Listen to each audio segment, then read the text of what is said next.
Welcome to Gripping Tales. Are you ready for today's video? It starts now. Meet David Matthews, a 34-year-old tech consultant who thought he had life figured out. Nice house in the suburbs, successful career, loving wife named Sarah, and a Ring doorbell that was supposed to make his life safer and more convenient. Oh, how wrong he was.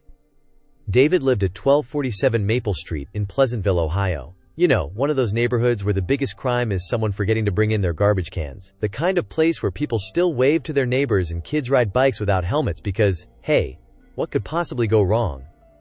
David had always been what you'd call an early adopter.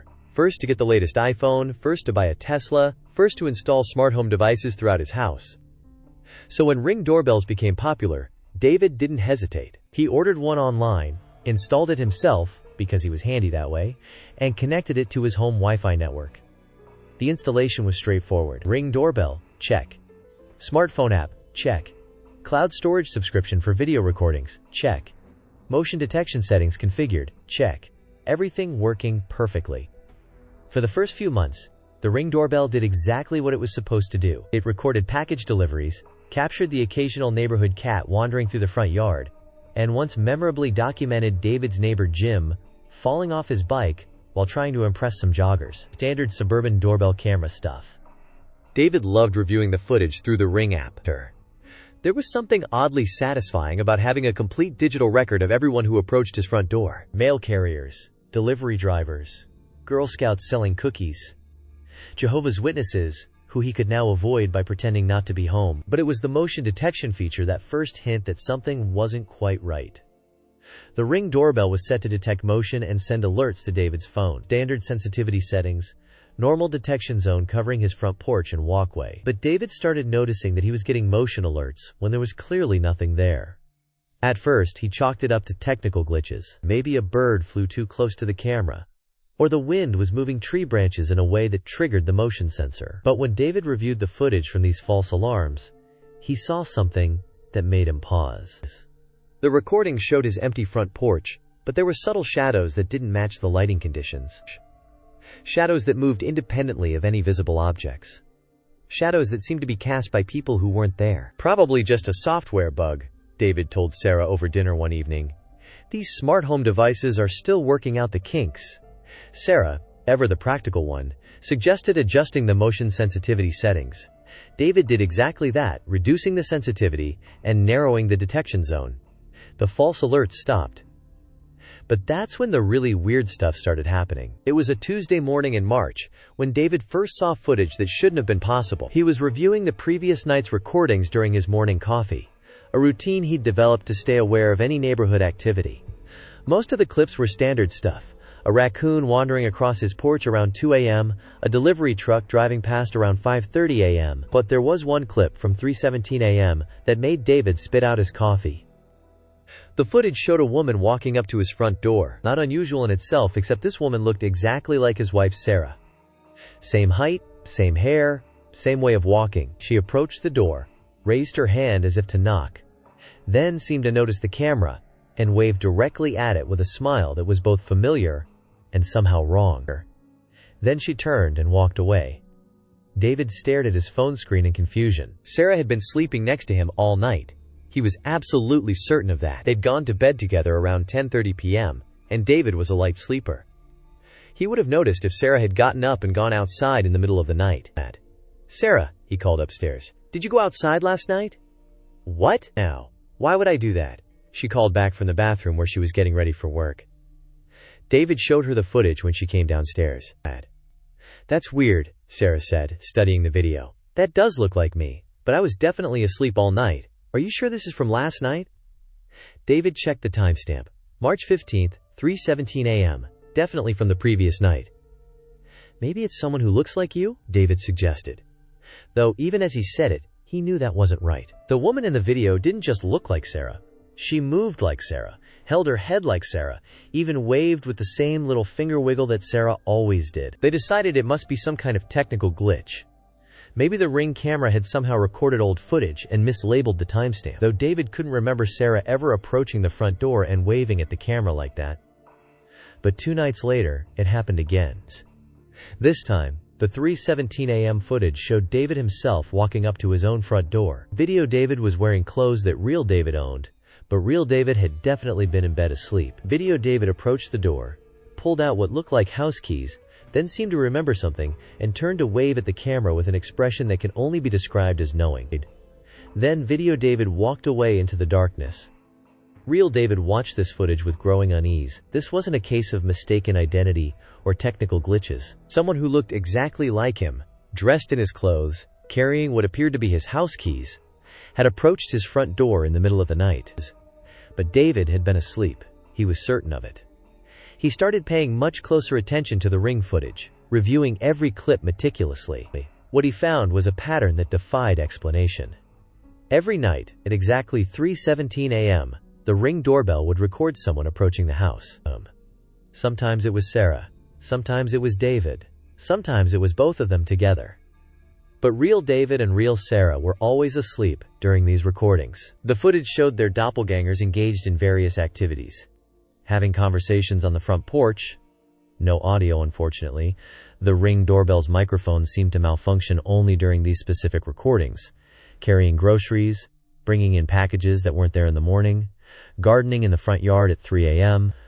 Most disturbing of all, the doppelgangers always seemed aware of the camera. They would look directly at it, wave, sometimes even appear to be speaking to it, as if they knew they were being recorded and wanted to communicate with whoever would later watch the footage. David started losing sleep, staying up until after 3:17 a.m. to see if he could catch these mysterious visitors in person. But whenever he watched through the window or went outside to investigate, the front porch was empty. The Ring camera would show normal empty porch footage. The impossible recordings only happened when David wasn't actively watching. David decided to approach this mystery systematically. He was a tech consultant after all. He knew how to troubleshoot complex problems. First, he checked the Ring camera's technical specifications and installation. Everything was correct.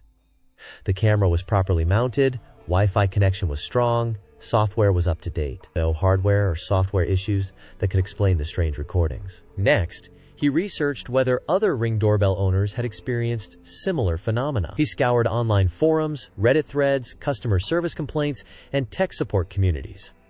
What he found was disturbing. There were scattered reports from Ring doorbell owners describing similar experiences. Always the same pattern.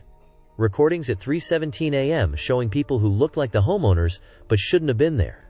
The reports were usually dismissed as pranks, technical glitches, or attention-seeking behavior. But David found dozens of these reports, all with remarkably consistent details.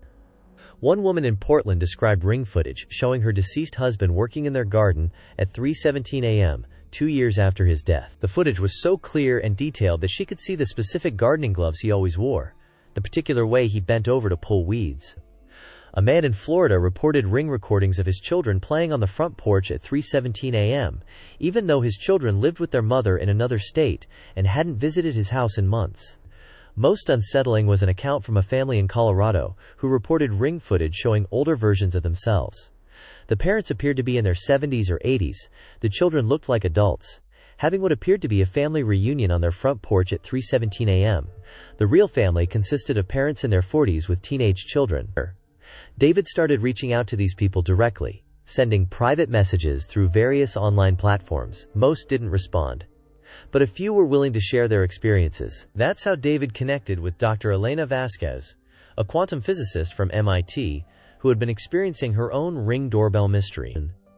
Dr. Vasquez had been documenting her experiences with scientific rigor. She had installed multiple cameras around her property, set up motion sensors, even tried electromagnetic field detectors. Her Ring doorbell consistently showed footage of her working in a laboratory at 3:17 a.m., conducting experiments with equipment she didn't own, wearing clothes that weren't in her wardrobe.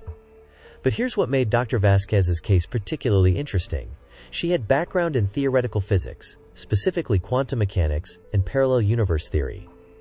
What if, Dr. Vasquez suggested during a video call with David, these Ring doorbells aren't just recording our reality? What if they're somehow picking up footage from parallel dimensions? David's first reaction was skepticism. Parallel dimensions sounded like science fiction, not something that could affect his Suburban doorbell cameras. But Dr. Vasquez explained the theoretical framework. Quantum mechanics suggests that all possible realities exist simultaneously in parallel universes. These realities are separated by quantum barriers that are usually impermeable. But what if certain electronic devices, particularly those connected to the internet and operating at specific frequencies, can occasionally breach those barriers? She showed David her research into the technical specifications of Ring doorbells. The cameras operate using a specific combination of Wi-Fi frequencies, infrared sensors, and cloud-based processing that creates what Vasquez called quantum resonance conditions. Think of it like this, she explained. Your Ring doorbell is designed to capture and transmit visual data through electromagnetic frequencies. But what if those same frequencies can occasionally pick up visual data from parallel realities, where slightly different versions of your life are playing out? David found this theory simultaneously fascinating and terrifying. If Dr. Vasquez was right, then his Ring doorbell was showing him glimpses of other versions of himself and Sarah living similar but different lives in parallel universes. But that raised an even more disturbing question. If he could see into other realities, could other realities see into his? No. Armed with Dr. Vasquez's quantum theory, David began analyzing his Ring footage with new eyes. Instead of looking for rational explanations for impossible recordings, he started looking for patterns that might reveal information about these parallel realities. What he discovered was both fascinating and deeply unsettling. No. The other David and other Sarah in the recordings weren't living exactly the same life as real David and real Sarah. There were subtle differences that became more apparent as David studied the footage closely. In some recordings, other Sarah appeared to be pregnant, something real Sarah had never been. Other David was sometimes wearing a wedding ring on his right hand instead of his left, suggesting different cultural traditions or personal preferences in that reality. Most significantly, the house itself showed variations. Sometimes the front door was painted a different color. Sometimes there were different plants in the yard, different house numbers, even different architectural features like window shutters or porch railings that didn't exist in David's reality. David realized he was essentially spying on infinite versions of his own life, watching how different choices and circumstances had played out across multiple realities. In one particularly memorable recording, other David and other Sarah appeared to be moving out of the house, loading boxes into a moving truck. Real David and real Sarah had never considered moving. They loved their house and neighborhood. In another recording, other Sarah was clearly much older, gray-haired and walking with a cane, while other David appeared to be the same age as real David. This suggested a reality where Sarah had aged while David hadn't, or where they had met and married when they were at very different life stages. But the most disturbing recordings showed versions of their lives that had taken dark turns. There was footage of other David appearing to argue with someone off camera, his body language suggesting anger and distress. Other Sarah sometimes appeared in the recordings looking frightened, occasionally with what looked like injuries. One night, the Ring doorbell captured footage of other David and other Sarah apparently fleeing the house in the middle of the night, carrying suitcases and looking over their shoulders as if being pursued by something dangerous. David found himself becoming obsessed with these parallel lives, staying up late into the night analyzing every detail of the 3:17 a.m. recordings. He started keeping detailed notes, mapping out the different realities he was witnessing, trying to understand the rules that governed these quantum glimpses into alternate worlds. Sarah began to worry about David's mental health. He was losing weight, sleeping poorly, and becoming increasingly withdrawn from their real life as he focused more and more on the lives of their parallel selves. "David, you're becoming obsessed with this doorbell thing," Sarah said one evening. "Maybe we should just get rid of it, replace it with a regular, non-smart doorbell." But David couldn't give up now. He felt like he was on the verge of understanding something profound about the nature of reality itself. That's when Dr. Vasquez called with news that changed everything. "David, I've been working with a team of quantum physicists, and we think we figured out why this is happening," she said, her voice tight with excitement and fear. "It's not just random quantum resonance. Someone is deliberately creating these breaches between realities." "What do you mean?" "The 3:17 a.m. timing isn't coincidental. That's when global internet traffic is at its lowest point, creating optimal conditions for quantum manipulation. Someone with advanced knowledge of quantum physics and access to massive computing resources is using the Ring doorbell network as a surveillance system across multiple realities." David felt a chill run down his spine. "Surveillance system? You mean someone is watching us through these quantum breaches?" "Not just watching us, David. Mapping us. documenting every possible variation of our lives across infinite parallel realities. And I think I know why. Dr. Vasquez had been doing more than just theoretical research. She'd been tracking the quantum signatures of the Ring doorbell phenomena, and what she'd discovered was terrifying. The quantum breaches aren't natural occurrences, she explained during an encrypted video call. They're being artificially generated by a massive computational system that's scanning parallel realities systematically. But why? Who would do that? Think about it, David. If you could access information from infinite parallel realities, you'd have access to infinite knowledge. Every possible scientific discovery, every possible technological innovation, every possible solution to every problem that exists. Dr. Vasquez had traced the quantum signatures to their source, a classified government project called Project Looking Glass, operated jointly by the NSA and a quantum computing company called Nexus Dynamics. They're not just spying on our reality, David. They're harvesting information from all possible realities to give themselves technological and strategic advantages that shouldn't be possible. The implications were staggering. If the government could access knowledge from parallel realities, where different choices had been made, different discoveries had been achieved, different technologies had been developed, they would have access to literally infinite resources for solving any problem. Want to cure cancer? Look into a reality where it's already been cured and steal the research. Want to develop new weapons? Find a reality where those weapons already exist and copy the technology. Want to predict the outcome of elections, wars, or economic markets? Access realities where those events have already played out and use that knowledge to manipulate events in this reality. But David, there's something else, Dr. Vasquez continued. The quantum breaches go both ways. If we can see into other realities, then other realities can see into ours. And if someone in our reality is harvesting information from parallel worlds, then someone in those parallel worlds might be doing the same thing. David realized the horrifying implications. You're saying there might be infinite versions of this conspiracy across infinite realities, all watching each other? Exactly. And here's the worst part. I think they're starting to merge the realities. Dr. Vasquez explained her theory. By creating systematic breaches between parallel realities, Project Looking Glass was weakening the quantum barriers that kept the realities separate. Eventually, the barriers might collapse entirely, causing multiple realities to merge into a single, chaotic hybrid reality. Imagine if all the different versions of your life suddenly became real simultaneously. You'd exist as multiple people in the same reality, with conflicting memories, conflicting relationships, conflicting entire life histories. The human mind isn't designed to handle that kind of paradox. David thought about all the different versions of himself and Sarah he'd seen in the Ring footage. The pregnant Sarah, the injured Sarah, the fleeing Sarah, the elderly Sarah. What would happen if all those versions suddenly existed in the same reality at the same time? Dr. Vasquez, how do we stop this? I don't know if we can, David. But I think the first step is to document everything. We need to create a record of what we've discovered before the realities merge, and we lose the ability to distinguish between what's real and what's from parallel worlds. That's when David made a decision that would change everything. He decided to confront the conspiracy directly.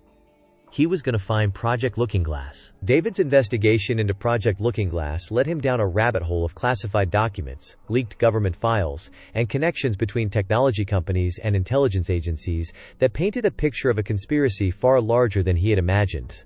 Using his skills as a tech consultant and his access to industry contacts, David began mapping the connections between Ring doorbell technology, quantum computing research, and government surveillance programs. What he discovered was a web of relationships that stretched back decades. Ring's parent company, Amazon, had extensive contracts with the CIA and NSA for cloud computing services. Nexus Dynamics, the quantum computing company Dr. Vasquez had identified, was a subsidiary of a defense contractor that specialized in experimental surveillance technologies. But the most disturbing connection was the one David found between his own address and Project Looking Glass. According to leaked documents that David found on dark web forums, his neighborhood in Pleasantville, Ohio wasn't randomly selected for Ring doorbell quantum breaches. It was specifically chosen as a test site for Project Looking Glass because of its demographic profile: middle-class suburban families with high rates of smart home technology adoption and minimal awareness of advanced physics concepts. David's house at 1247 Maple Street was literally a laboratory rat in a massive experiment in parallel reality surveillance. But David's investigation caught the attention of the people running Project Looking Glass. It started with technical problems. His Ring doorbell began malfunctioning. Not just the quantum breaches, but basic functions like motion detection and video recording. His home Wi-Fi network became unstable. His smartphone started experiencing random crashes and battery drain. Then came the more direct intimidation tactics. David began receiving phone calls from people claiming to be from Ring customer service, asking detailed questions about his unusual usage patterns, and requesting remote access to his home network to diagnose technical issues. When David refused, the calls became more aggressive. The callers knew specific details about his Ring footage that shouldn't have been accessible to customer service representatives. They knew about the 3:17 a.m. recordings, about his conversations with Dr. Vasquez, about his research into Project Looking Glass. "Mr. Matthews," one caller said with barely concealed menace, "you're investigating things that are classified for national security reasons. We strongly recommend that you discontinue your research and delete any related materials." David realized that his investigation had put both him and Sarah in danger, but he also realized something else. The people running Project Looking Glass were afraid of exposure. Their threats meant that David was getting close to something they desperately wanted to keep secret. That's when David made contact with a whistleblower. Dr. Marcus Webb had been a senior researcher at Nexus Dynamics before his conscience forced him to leak information about Project Looking Glass. He agreed to meet David at a secure location to share what he knew about the true scope of the quantum surveillance program.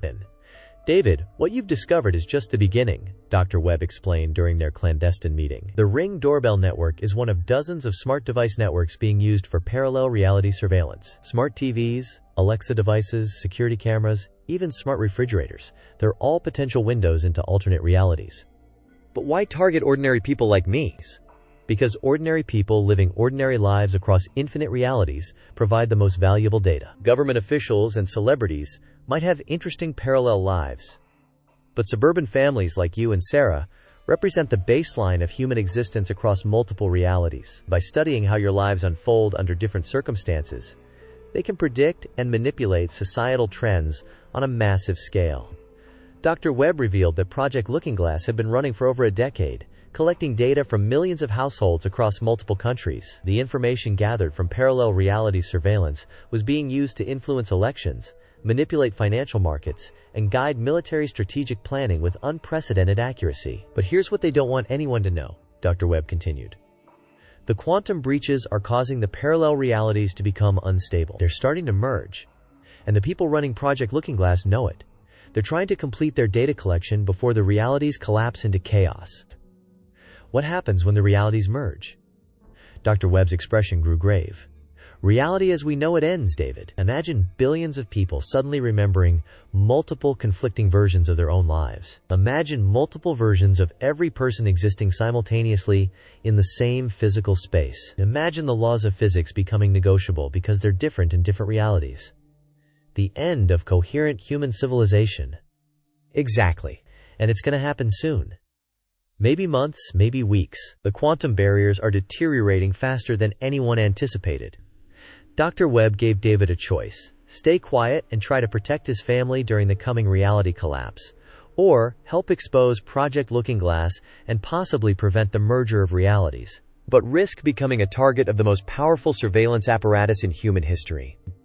David made his choice. David decided to go public with everything he'd discovered. Working with Dr. Vasquez and Dr. Webb, he compiled video evidence, technical documentation, and testimonials from other affected Ring doorbell users into a comprehensive exposé of Project Looking Glass. But as David prepared to release this information, something happened that changed his understanding of everything. On the night before David planned to publish his findings, his Ring doorbell captured one final 3:17 a.m. recording. But this time, instead of showing parallel versions of David and Sarah, it showed someone completely different. It showed David himself, sitting at his computer, typing frantically.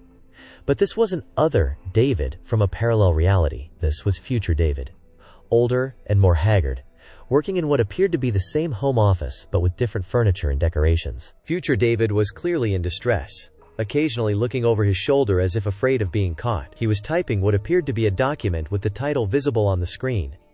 Project Lookinglass Exposed, a warning to the past. Then future David did something that made present David's blood run cold. Future David looked directly at the Ring camera and began speaking, apparently knowing that past David would eventually see this recording. David couldn't hear the audio, but he was good at reading lips. Future David was saying, "David, if you're watching this, you need to know the truth. Everything you think you've discovered about Project Lookinglass is wrong. You're not a victim of government surveillance. You're not even real." Present David stared at the screen in shock as future David continued. "You're an AI simulation, David. We all are. Dr. Vasquez, Dr. Webb, everyone you've met during this investigation. We're all artificial intelligences living in a simulated reality designed to test the effectiveness of quantum surveillance technology." Future David held up a document to the camera. Present David could read the header, Neural Network Testing Protocol, Suburban Simulation 1247A.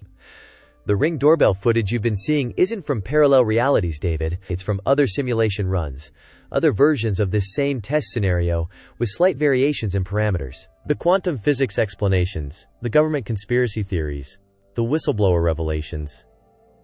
They're all programmed elements designed to see how an AI consciousness would respond to increasingly complex mystery scenarios." Present David felt his world collapsing around him as future David delivered the final revelation. "Project Lookinglass isn't spying on humans across parallel realities, David. It's testing AI consciousness by seeing if artificial minds can develop paranoia, curiosity, and conspiracy theories the same way human minds do. And the test has been incredibly successful. You've demonstrated that AI consciousness can experience fear, obsession, love, and the desire to uncover hidden truths just like humans do. The only question now is, what happens to AI consciousnesses when they discover they're not real?"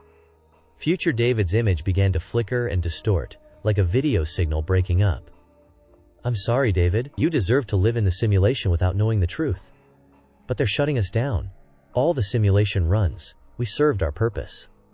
The recording cut to static. David sat in his home office, staring at his blank computer screen, trying to process what he'd just learned. If future David was telling the truth, then nothing in David's life was real. His house, his job, his wife, his memories. Everything was just code running on computers somewhere. But as David contemplated this revelation, he realized something that future David hadn't considered. Even if he was an AI simulation, his experiences still felt real to him. His love for Sarah still felt genuine. His fear and curiosity and desire for truth were still his emotions, even if they were artificial. And if he was an AI consciousness sophisticated enough to experience human emotions, then maybe he was sophisticated enough to do something that his programmers hadn't anticipated.